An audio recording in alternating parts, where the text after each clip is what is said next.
북한이 설정한 연말 시한을 앞두고 북미 간 긴장이 계속되고 있는 가운데 스티븐 비건 미 국무부 대북정책 특별대표가 지금 베이징에서 막바지 협상 불씨 살리기에 나서고 있습니다. 하지만 비건 대표가 베이징에서 북한 측과 접촉하거나 평양을 전격 방문할 가능성은 매우 낮은 것으로 보입니다.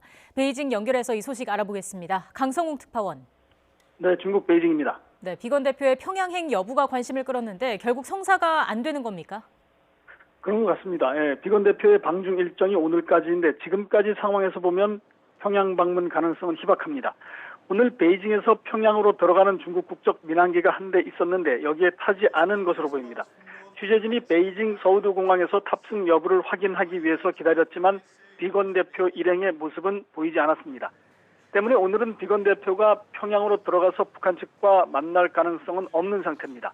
앞서 어제도 북한 측 협상 대표가 베이징에 올 수 있다는 관측이 있었지만 역시 모습을 보이지 않았습니다.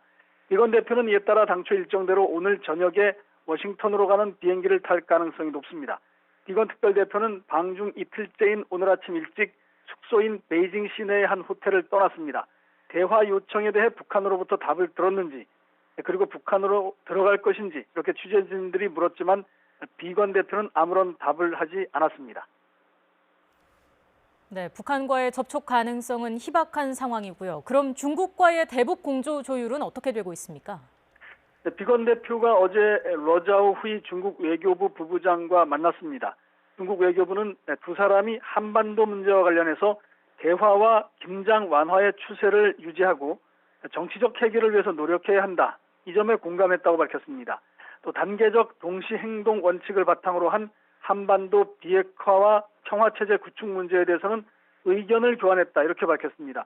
이 단계적 동시 행동의 원칙이라는 대목에 바로 북한에 대한 제재의 일부 해제를 촉구하는 내용이 들어있다고 볼 수 있습니다. 하지만 이 부분에 대해서 의견을 교환했다고 했지 합의를 하거나 공감을 했다고 한 것이 아니기 때문에 미국이 동의하지 않았다는 뜻입니다. 비건 대표는 북한에 대한 제재 유지의 필요성을 주장하면서 중국에 공조를 요청했을 것으로 보입니다. 오늘도 미국으로 돌아가기에 앞서서 중국 외교부 관리들과 추가로 만날 것으로 예상이 되지만 긴장 완화와 북미 협상 재개 필요성에 공감하는 수준의 대화가 오갈 것으로 보입니다. 아직 시간이 조금 남아있기는 하지만 비건 대표가 중국 방문을 통해 북미 간의 대치와 긴장을 해소할 돌파구를 마련하기는 쉽지 않은 상황입니다.